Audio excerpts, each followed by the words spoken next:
There's an old business fable about commitment.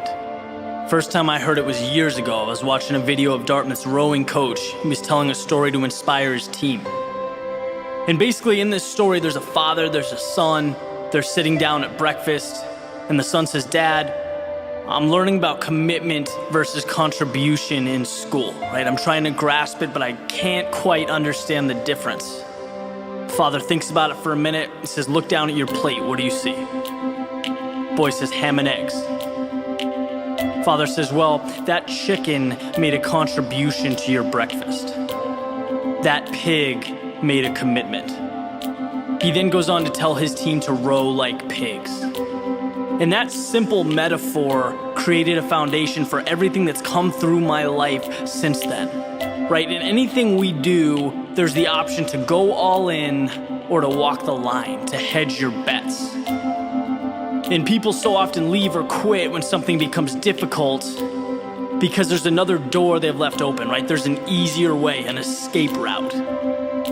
But let me ask you this. Do you think if it was a life or death situation, right? Say you needed water to survive, would you give up after looking for 3 hours and coming up empty-handed? Of course not. You'd keep looking because life depended on it, right? There's no other options available. There's this old saying that if you want to take the island, burn the ships, commit. And it's not until you do this that things truly begin to change, that progress is made at the highest level. You simply cannot tiptoe to success. You can't sneak up behind it. You have to own it, right? Go after what you want like the world is on fire, like your universe revolves around making this happen. I have never, in my 28 years of existence, seen a lion walk up to a gazelle and hope that it falls over, right? It attacks it with everything that it has: speed, strength, tenacity. That's what brings home the prize. If you and your goals aren't one, if they are not the same, that's a pretty good indicator that you are fighting the wrong fight. You should live and breathe your dreams. Inhale and exhale them. They should live at the forefront of your mind, where every thought that comes through your head should be in the context of that dream. That basic question, how bad do you want it? Well, if you're not willing to fully commit to dive into something, then that gives you a pretty good answer right out of the gate. You can talk about hours spent, routines, habits, but if you aren't passionate about what you want, if you don't immerse yourself in it, none of that really matters. Live how you need to live. Do what you need to do. Be who you need to be to make your dreams real. Fully commit to excellence. Because until you do that, you will be left with only a vision and a false sense of reality. Winners don't have time for that. Okay, set your mind to your target and crush it. That is the only option.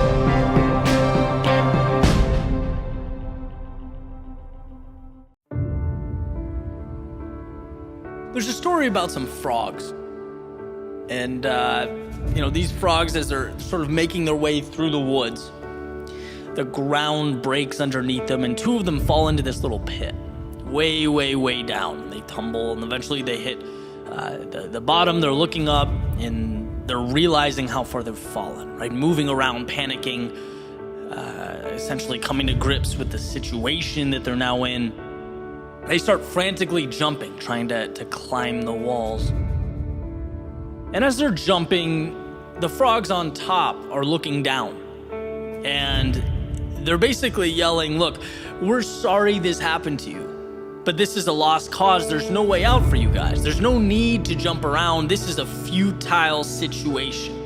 Right? But they continue to jump, and they're not willing to come to terms with that possibility. Not yet. And again, the frogs up top, they yell down, "There's no way. It's over. You're going to die down there, guys. You need to ultimately face that."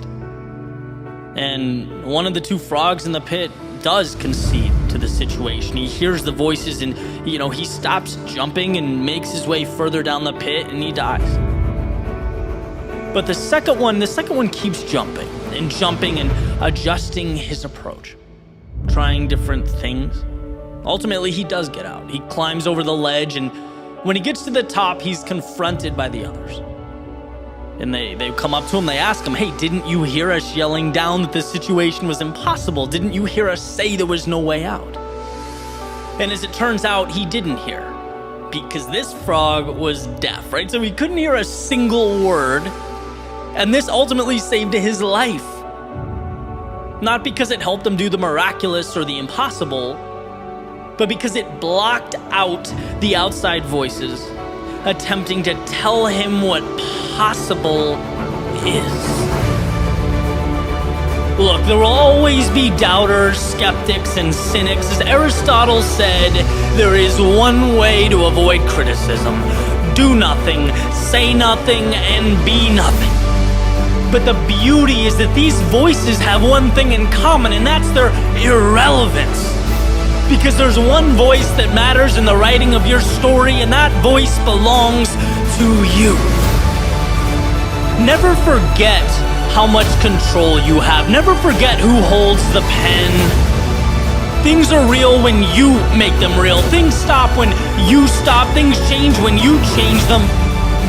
So here's the following, not orders or expectations, but that spark that guides you to what feels right, to what means the most. Here's to an everlasting self-belief that will lift you out of any hole, carry you over any mountain, and most importantly, turn blank pages into a story that is truly yours.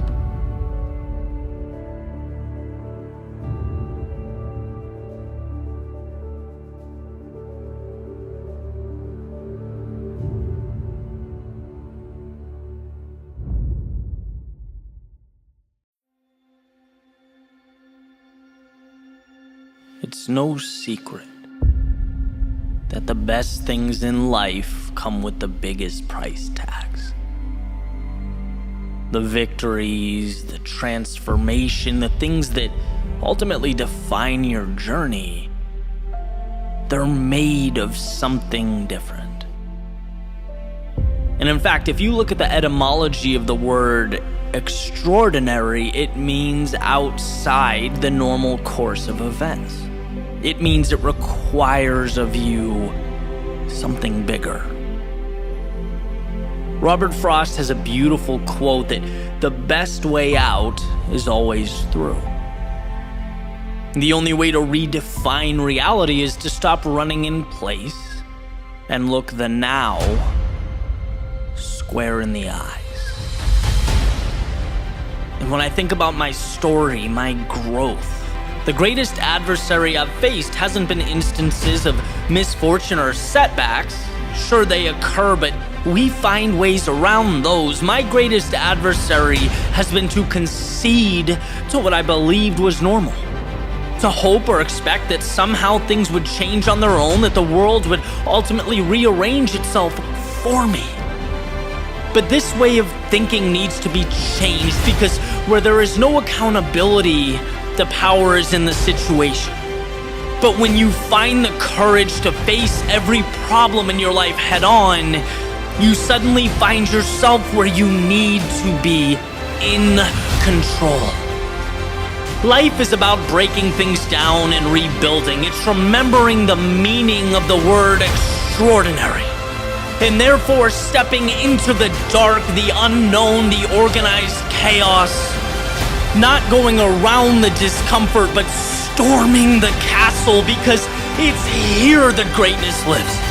It's by paying a price in strength and courage that reality will ultimately bend to your will.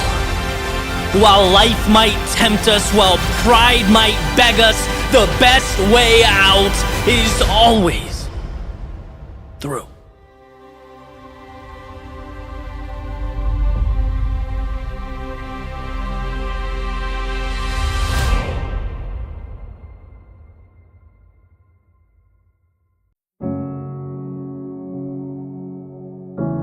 There's a quote that states, life is 10% what happens to you and 90% how you react to it.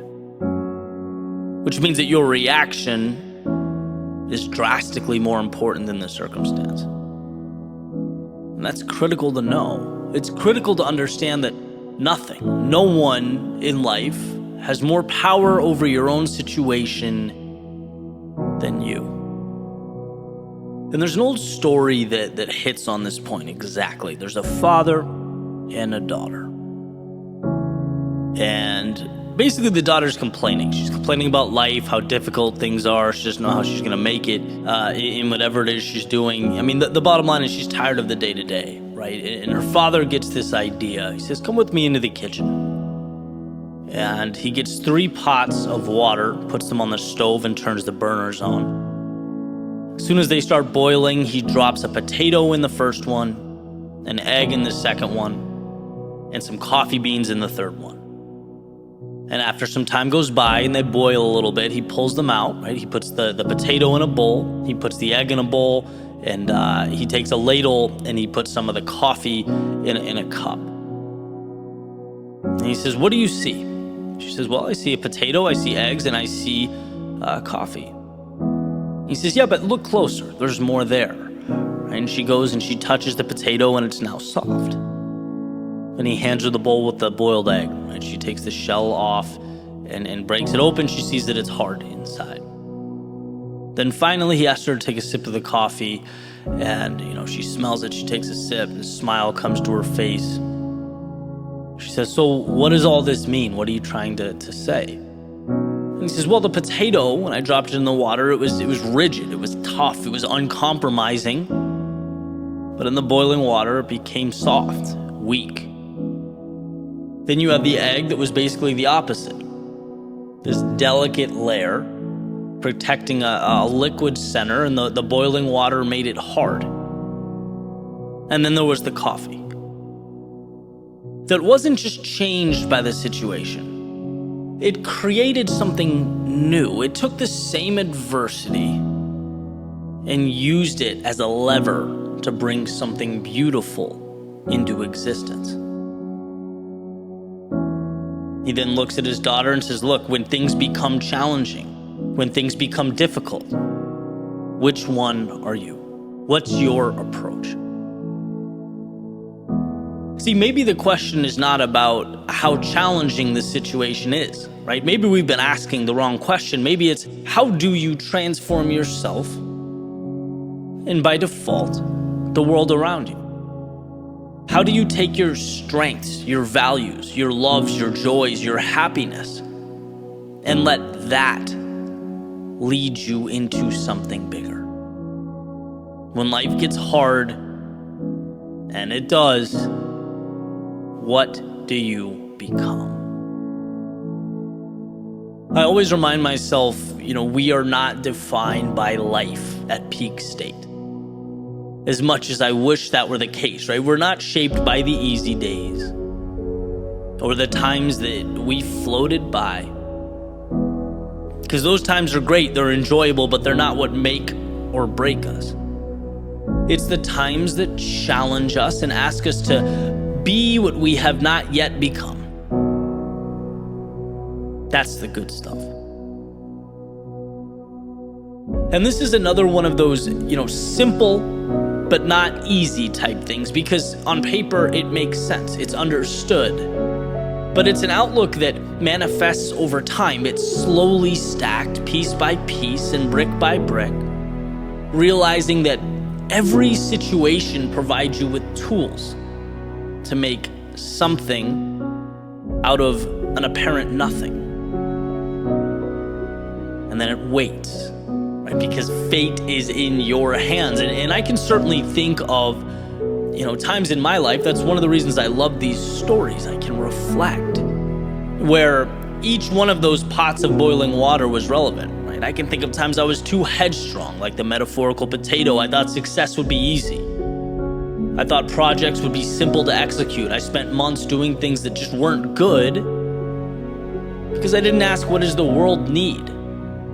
I asked myself, what do I want to give the world?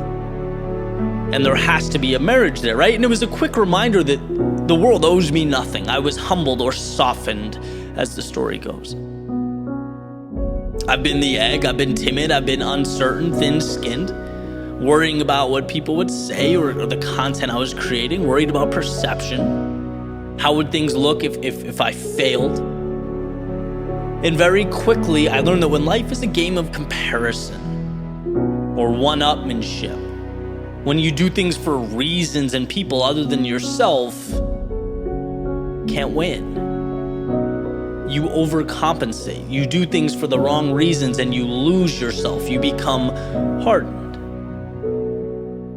And then there's the good stuff, right? Getting to the coffee, not bowing down to the circumstances, but shaping them. Not letting life dictate how the story goes or the fate of your character. And what's interesting is I'm pretty sure that being that metaphorical egg and the potato, they lay the foundation to become the coffee, the life lessons, the falling down, the picking my ego up off the floor, learning to trust myself, not be led by the opinions and expectations of others. You essentially learn that you can take the world around you and change it, that it is malleable, it is flexible. You have that power. You have that ability. It's up to you to believe it. And that's critical because no one comes along and co-signs that understanding for you. It's an internal process. You start to learn that things aren't there to provide instruction. They're there to propel you. But can you see the unknown as the opportunity, the obstacle as the way, and the loss as the armor that you pick up during the journey? And so, all of these words essentially come to one point. And that point is you have so much more control over your life than you think you do. As I've said before, you are stronger than you think you are. You are more resilient than you can even imagine. And when life tests you, and again, it will, remember that the challenges are not happening to you, but for you. The world isn't taking away what you have, it's giving you what you need. So long as you're willing to adapt with it, to grow, expand out, because you not only have the ability to change yourself, but the world as well.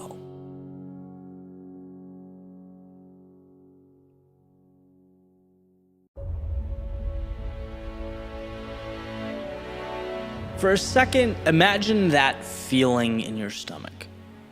The nerves, the discomfort, maybe even the doubt as you walk up to do that one thing that scares you, that stretches you just a little bit further than you're ready for. And as you move towards that sort of dark unknown, the mysterious discomfort, what's on your mind? Are you starting to rationalize? Maybe you're asking yourself, hey, why did I do this to begin with? It seemed like a good idea at one point. It seemed bold and adventurous. But now it seems like the wheels have hit the road and the narrative is shifting in real time. So try and recreate that feeling for a second. Looking fear in the eyes. Capture what it means physically, mentally. Right, for me, it was public speaking. Right, half a decade ago, standing backstage, palms sweating, little voice in my head saying, hey Ed, cubicle doesn't seem so bad right now, does it, genius?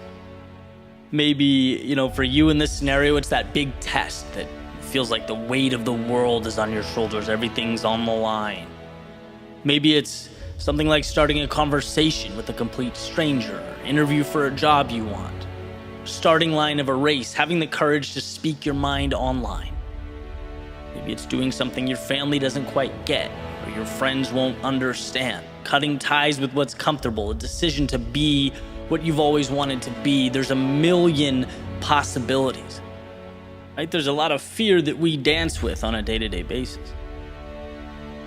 But in that moment, as your feet start moving in the very direction that will bring your ideas closer to your reality, and you're hit with that same feeling, that wall that tells us something isn't quite right, that's what I want to discuss. Because it's hard to be met with this feeling and still move confidently in the same direction, right? There's cognitive dissonance there.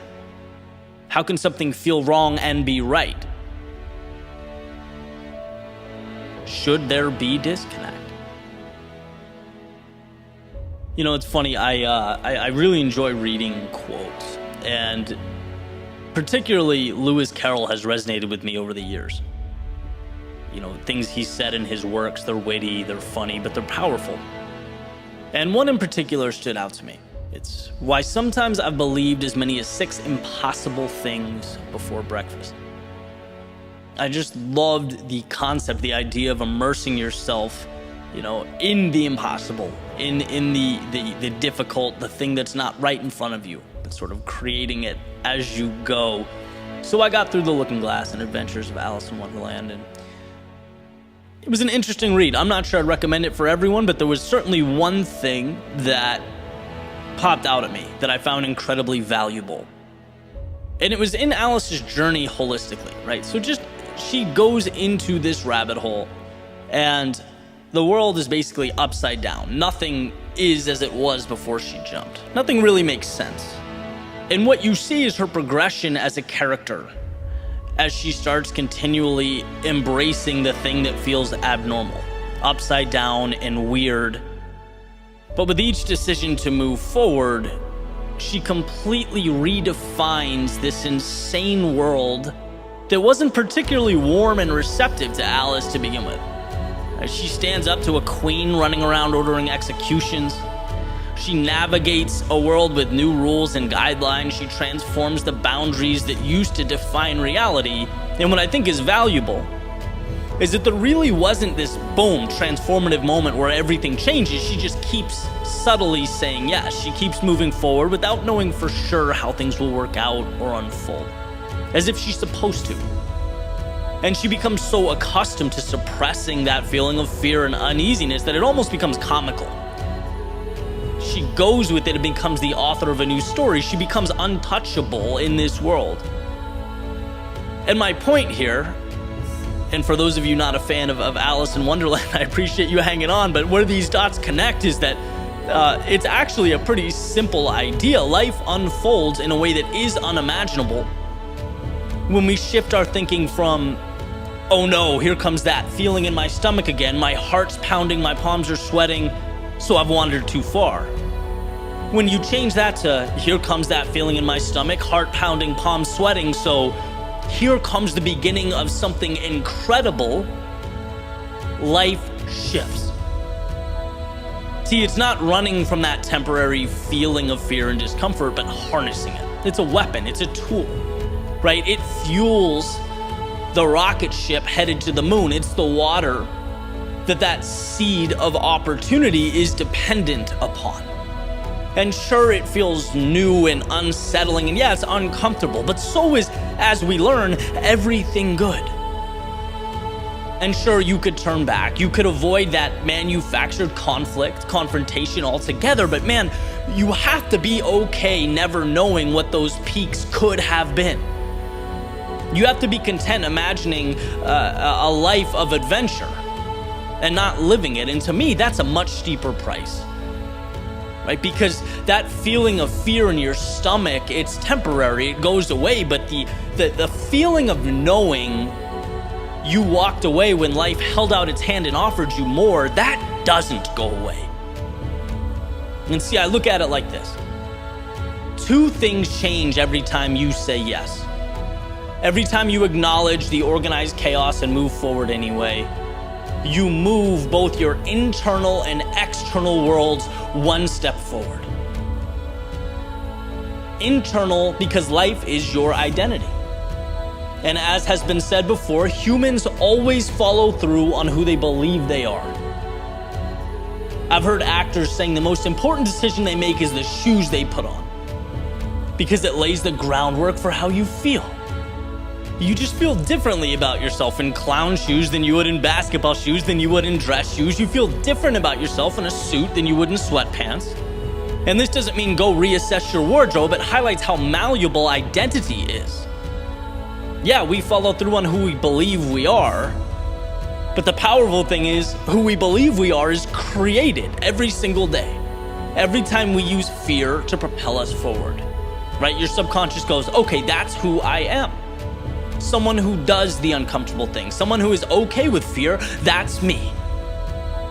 Right? And that's the internal foundation that means everything. That's how identity is constructed. And if you stack that up with action every single day, you won't even be able to recognize yourself. That's the internal transformation. Then there's the external transformation. Every time you push through fear, you level up, not significantly. Right? You aren't immediately transformed. In fact, sometimes you don't even notice. But the truth is, after you say yes, after you take that step, you're fractionally further than a few minutes earlier. Your relative ceiling is now the floor, and it's time to take another step. This is how you create distance over time. So when you hear the word fear, let's rewire that reaction. Let's change how we think about it. Because it's not a monster in the closet. It's not some demon staring you in the face. No, it's a ticket to something more, something to be embraced and coveted.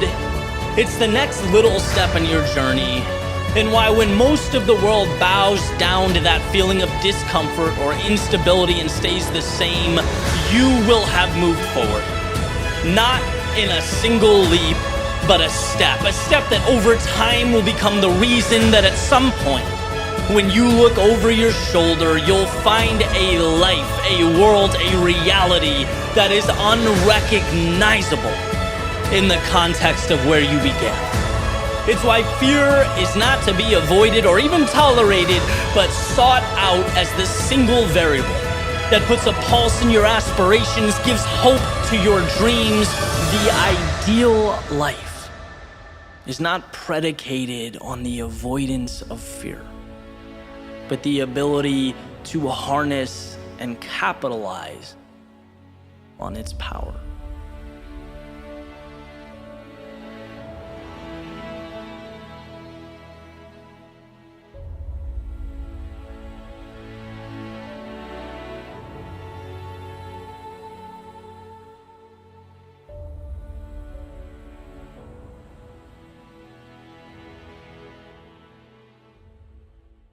So I want to start with a story about cliff jumping with my friends maybe 4 years ago now. We flew into Las Vegas, spent some time in Vegas, and then we hit like national parks in Utah and then Arizona and went all the way up the coast.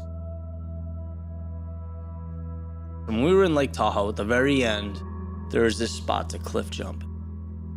This really, really high peak. And, you know, it's notorious, and it was just like a scary thing. And I remember walking up, there were 3 of us, and 2 other people were there. It's like you have to hike up to it. It's kind of in the woods a little bit. One of my buddies walked up, and, you know, we thought he was gonna jump right off. And he stood there and he looked down, and he looked down for, I don't know how long, a while. You know, ultimately jumped.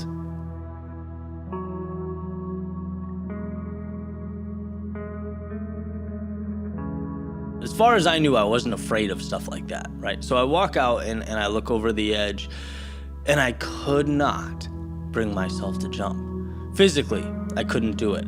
Rationally, I couldn't speak myself or talk myself into it. There was no more rationality going on. It was just, I was frozen in fear. And I just remember sitting there and looking down. And, you know, people would come up and ask about it, and they'd be like, you know, can I jump? And I'm like, go ahead, right? Like it almost got to the point where it was hurting my pride, and I still couldn't jump. And I just stood there, and I stood there, and I stood there.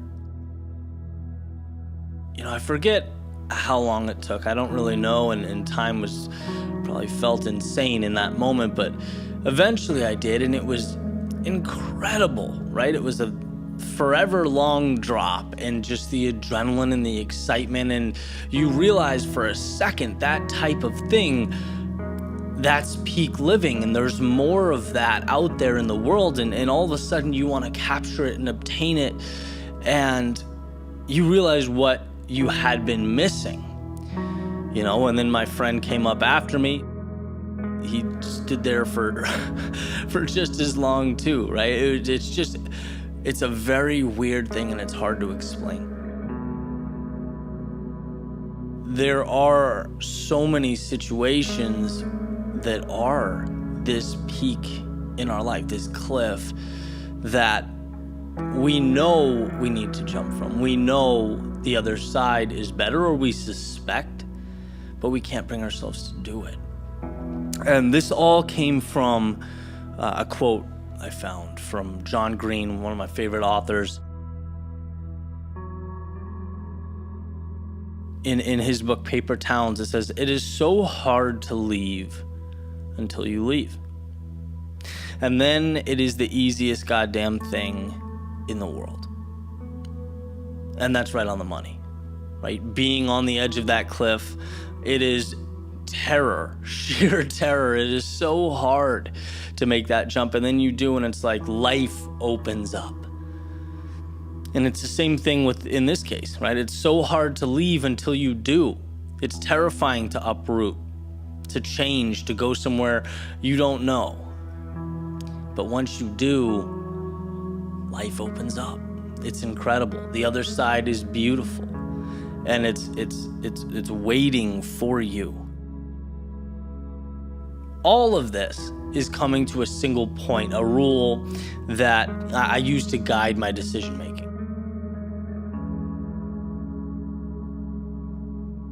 And the rule is simple. If you are not content where you are, that is your reason to jump. Because on that cliff, rationality dissolves. The future is unknown, and it's scary. And how are you going to logically talk yourself into a scary unknown when you're at that point? You can't. It doesn't make sense. And I think that's why so many of us are scared to make that jump. And we ultimately turn back and we concede and go, okay, I'll just stick with what I have. This isn't great, but it is what it is. I can't bring myself to make that jump. Right? We're all there at some point. I've been there. I've been there with speaking. Big cliff for me when I first started. Ultimately jumped and put me on a trajectory that changed my life, right? Same thing with making videos. Same thing with my first client. Like all these things, they're terrifying. And in the moment, you can't logically speak through them, so you just have to go. And it's like, well, how do you logically explain? You don't, you just go. Because if the present, here's the rule, if the present is not making you content, go, jump, right? Never forget that the path, the future is comprised of 1 trillion paths, and you can bend them and shape them and remake them. And sometimes it won't work. Sometimes it'll, blow up in your face. But again, you're still presented with an opportunity to adjust and remake and bend and reapproach and continue forward, right? The only way to lose is to stay on that cliff for the rest of your life. And so if you needed some type of rationality, if you needed some type of reason, I'm hoping that maybe I can give that to you today. If you are not content where you are, jump. Because somewhere along the way, you'll figure it out.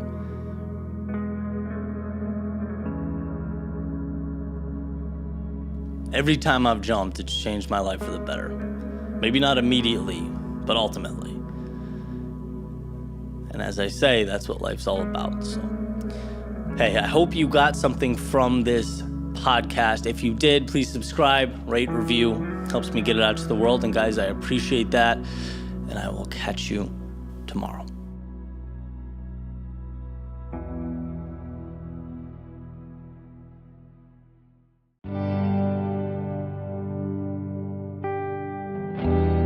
Empowerment is knowing that you have control of your life. That you create the expectations and you carry them out. Whether it be tomorrow, in a month, in a year, or even longer. It's knowing that the image in your head is the standard. It's fact. Because when you leave the door open, when you leave the door to your ambitions cracked, even the smallest amount, the realities of the present moment, they find their way in and they create dissonance. They want you to see, they want you to be intimidated by the gap between what you have and what you want. And truly, the greatest gift I've ever given myself is to start every pursuit knowing that whatever I'm chasing, whatever it is I want to obtain, it will be reality. It's possible. Period. That's my starting point. All I have to do is connect the dots. No questions, just steps. So there's a certainty that I possess as I move on to the next level. And as a creator, whether I'm creating for, my YouTube channels, collaborations, clients, it doesn't really matter. There's a common theme, right? And it's that the world can't see the image you have in your head until you complete it, upload it, share it, email the final result. You know what the outcome will be in a way that just can't be expressed or articulated. It can only be shown upon completion, and you must be the one to show it, by the way. The reason that's so significant is because there's no difference between making a film or realizing a dream. Either way, there's no rewards, there's no applause, there's no assurances until you're done, until you've crossed the finish line. Just like a client can only point to things they've seen as a reference point, well, the people around you, they only know the present moment. They only know how things are. And so it's borderline crazy to put those opinions on a pedestal, right? To absorb that criticism, to adhere to those rules. They navigate around the now, the present, not the future, not where you're going. Right? Who cares about the now? You'll just be looking back at it as you make your way on to your next goal. See, all this circles back to those dots that need to be connected. Because the places you're going, the things you're becoming, they require three things. The understanding that all problems have solutions, the certainty that you will find them, and the persistence to power through. That's all. That's the mentality that will put you in a position to do anything you want. It will empower you. It's not that the people around you are dumb or that the world wants you to fail. It's just that placing your fate in their hands is meaningless. To discount your dream based on how things are, or the opinion of someone else, is like a pilot worrying about airspace he's already flown through.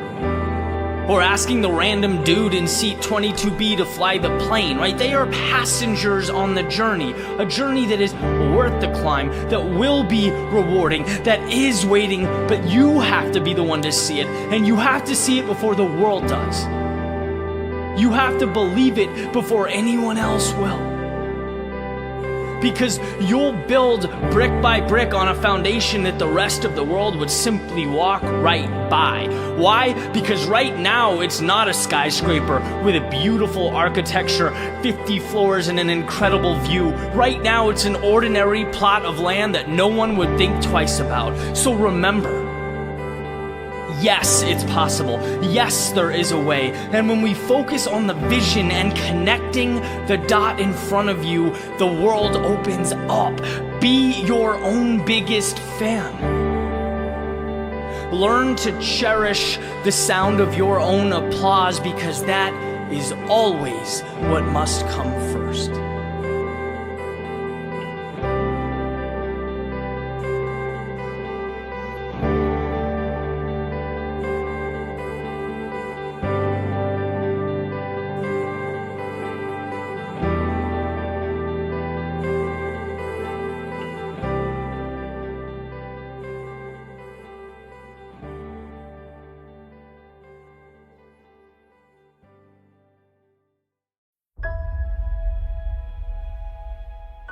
hope. That bridge that connects the present to a more ideal world. The idea that no obstacle is too big to overcome, no situation too dire to emerge victorious, and that you are never confined to how things are. FDR has said, we have always held to hope. The belief, the conviction that there is a better life, a better world beyond the horizon. Why does this matter? Well, to put it simply, before one can leave the situation they are in, they have to believe there is another path worth taking. It's not always seeing, but trusting. It's a tale of two components. One, the belief that something better is out there. And two, the belief that you are strong enough to bridge that gap to create that world. So let's start with number one. There was a study done by Kurt Richter in the 1950s, and he used rats. And it was kind of a gruesome experiment, but definitely worth talking about because the takeaway is incredible, right? And I kind of cherry-picked the relevant parts of the experiment. Basically, he wanted to delve into the role that hope plays in our lives. And what he would do is he would drop rats into a jar of water and observe. See how long they would swim before they drown. And for the most part, these rats would swim for a minute or two and then ultimately give up, right? There was this innate feeling of hopelessness. But then he made a change, and when they were close to drowning, he'd reach in, he'd pick them up, he'd hold them for a little while. And then he'd place them back in the water, and the results between the two groups were night and day. The rats saw in the second group that it wasn't over. Right? And when they were placed back in the water, they had a reason to continue swimming, and they did. Some of them did for hours. The only difference being that they had hope. They saw there was more. And I don't think that's too different from us. The situation may be different, but the rules generally apply, right? So much of conceding or giving up in life, accepting an existence that falls short of our ideals, it's when we don't believe in something more. We stop swimming. We don't give ourselves a chance, right? So instead of creating bridges to walk on, we make walls that lock us in. Hope is knowing all pain, all discomfort is temporary. And the second component is belief in yourself. Belief in yourself to traverse that space between current and the ideal. It's self-empowerment. You can be the difference maker in your life and others. And it's funny, the other day after reading about the Richter experiment, I was sitting at a friend's house with my laptop, kind of trying to figure out what to make of it, right? Because the idea of hope I knew was powerful, and I wanted to share that story. I wanted to write something that would highlight its value, but it seemed kind of unfinished or simply part of an explanation. I'm sitting there thinking about it, and I hear this loud bang over and over again, and I get up and I run to the back of the house, right, to make sure everything's fine, see what's going on. And my friend's standing there with goggles on, this grin on his face and a sledgehammer, and a huge hole in the wall in front of him. And I'm like, dude, what are you doing? You just knocked your wall down. And he goes, yeah, I wanted to make another closet. His family's growing, he needs more space, and he just took it upon himself to make that happen. And I just looked at him and walked back out, started walking to the living room, and it hit me. This is a component of hope. Seeing what's not there and doing something about it, right? If the swimming experiment is step one, this has to be step two, in real time. Step one, believing, seeing something more. Step two, taking action to change it now. Buying into the fact that you have the power to change your own world. And it's funny because any house or room I've ever lived in, my thoughts always, you look around and this is it, right? This is the situation. This is what's being given to me. How do I make the most of it? How do I play within these parameters? Not okay, this is fine, but it could be better, by smashing down the wall in the back over there, creating something new. And, obviously the message here isn't about home maintenance, right? This is about taking a sledgehammer to the places in your life in which you are not content, so that you can build in its place something that matters. You look around to your left, to your right, and you're unhappy. That's not the end of the story. That's the beginning of the story. That's where the wheels hit the road. In other words, it's looking at life with the lens, with the freedom of knowing things don't have to be what they are. They don't have to stay the same until the universe changes them. No, they can be what you make them. And what life teaches us again and again is that walls can be stepped over. No's can become yeses. Impossibles can become commonplace. But first, there must be hope. There must be an understanding that your world is a 10,000-foot view of all the little stories you tell yourself and the narratives you believe. See, every day when you wake up and take your first steps, breathe your first breaths, know that nothing simply is. No, it is simply chosen and can be remade. That's what makes life such a beautiful thing. It's flexibility. It's promise to provide what has been relentlessly sought out.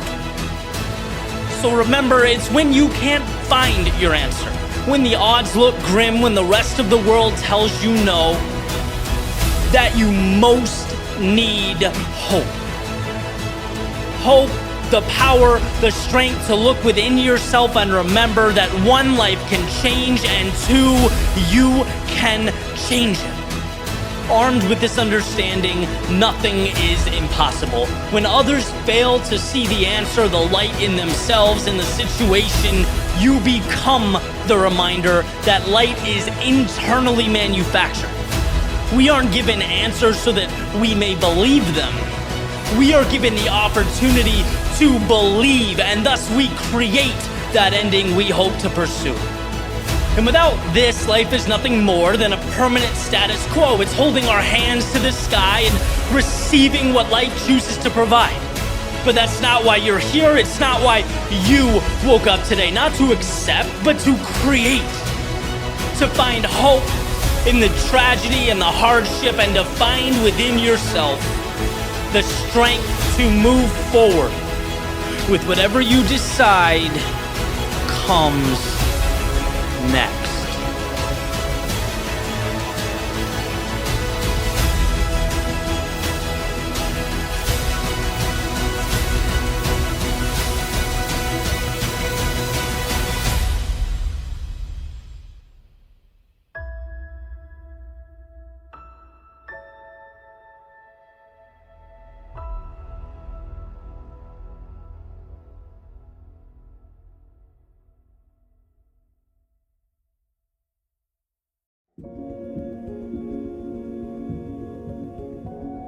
Yesterday I drove out a little bit into North Carolina, parked the car, found a path, and went on a long hike to take in some scenery, think about life holistically, kind of contemplate where I'd go from here and why it matters. Which is always funny to think about, right? The idea of having to carve out time amidst our frantic and often chaotic journey to get somewhere, to, well, define where somewhere is.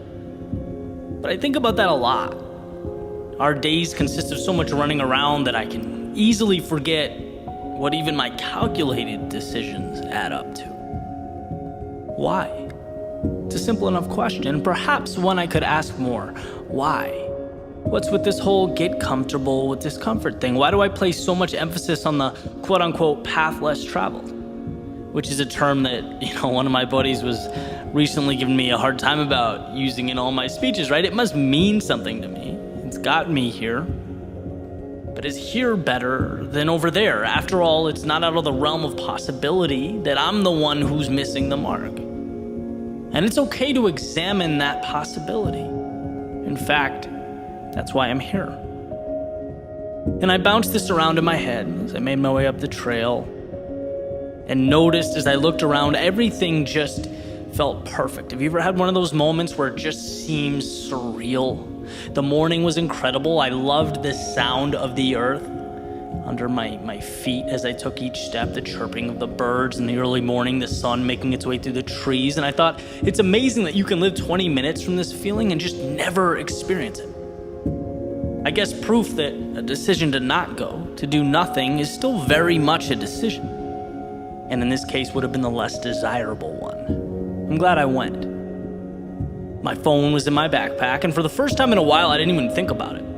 My mind was stimulated. My senses were taking in something new, something different, something not my studio or laptop or social media analytics pages. In fact, all that stuff felt kind of trivial now that I was removed from it. And I wondered, why don't I do this more? A thought popped into my head earlier that morning. I thought, hey, that's a cool idea. I just had to get through that initial pushback, the hesitancy of, well, what's the point? What's the desired outcome of a hike? Right? After all, this little jaunt's just going to distract you from your work and your progress. But at that moment, I think you have to just shut out reason for a second. You have to remind yourself that there's value, period. Otherwise, we open the door for rationalizing. We talk ourselves out of some of life's beautiful secrets. Sometimes you have to just go. And as I made my way down this trail further and further, I started to feel better. I felt reassured.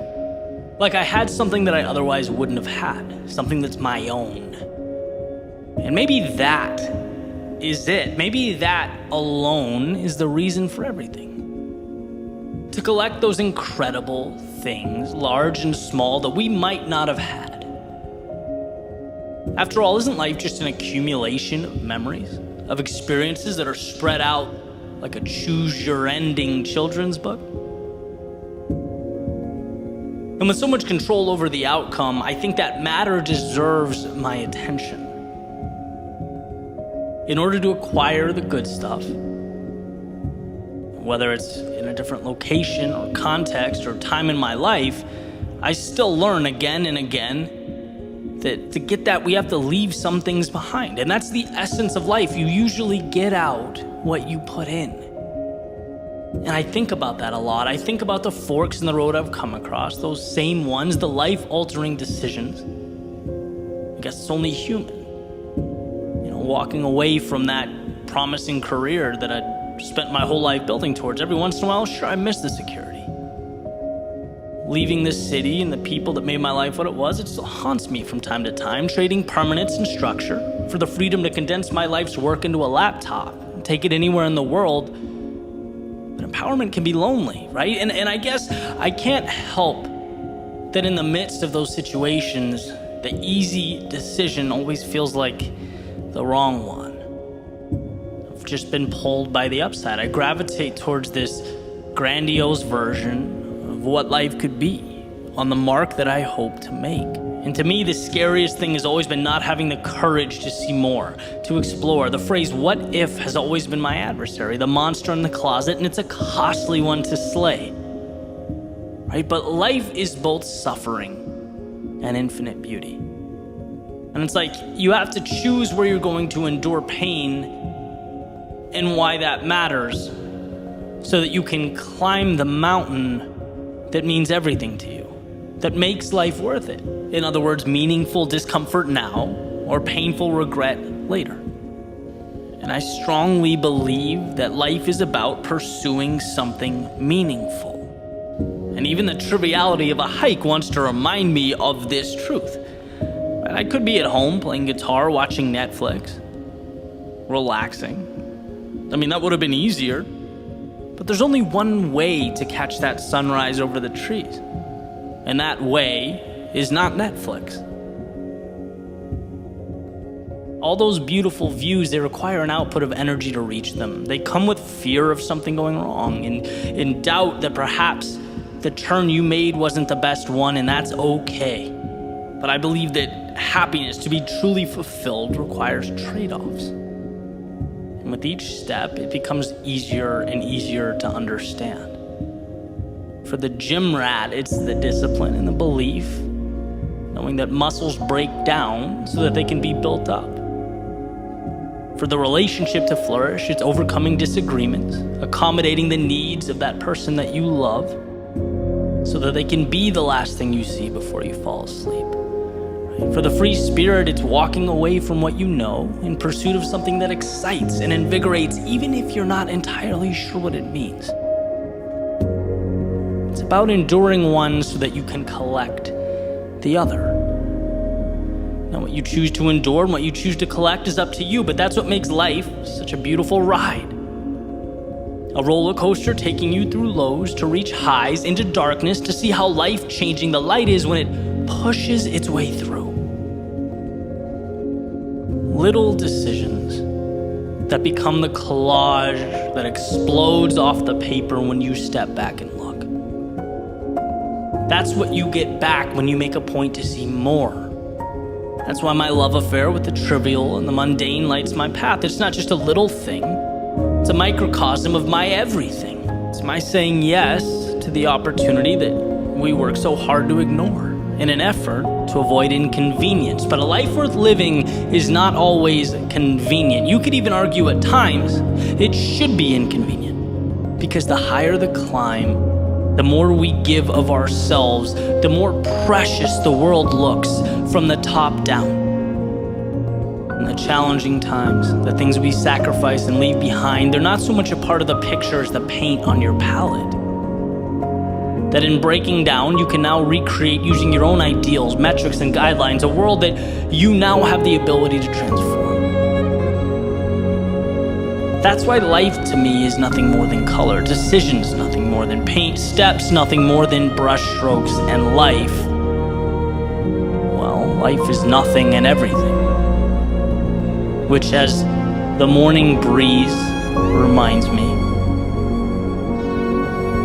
is a decision that is entirely my own.